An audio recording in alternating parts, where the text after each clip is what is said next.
All right, so the king's looking for a queen. Sounds like Cinderella to me, you know? So the king is looking for a new queen, so a flock of women go to the palace to see which one is he going to choose.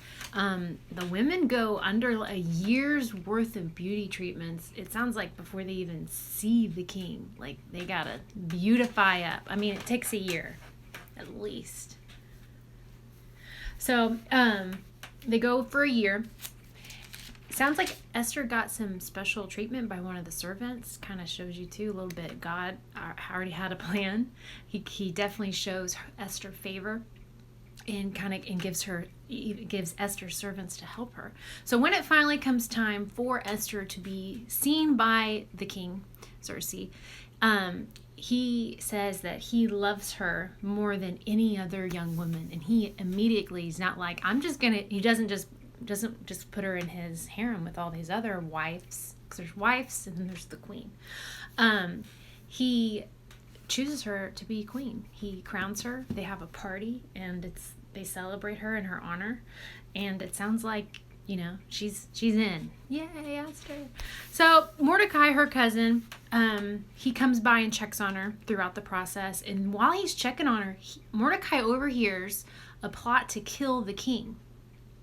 It's a big deal.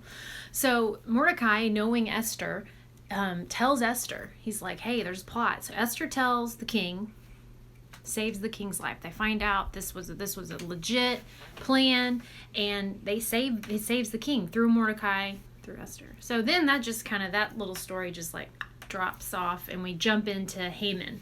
So we're in chapter 3 of Esther. Haman is the prime minister. So it was kind of the only one over Haman is the king. Haman's he's bad. He's a bad guy.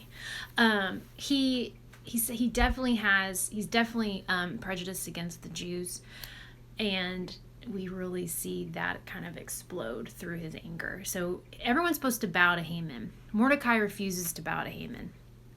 And he finds out Mordecai's a Jew. So he's like, it's not good enough to just destroy Mordecai. He wants to annihilate the whole Jewish nation.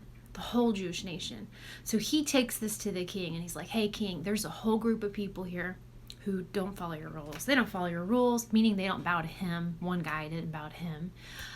So the king agrees to this evil plot that Haman comes up with to kill all the Jews, which is awful. Part 3.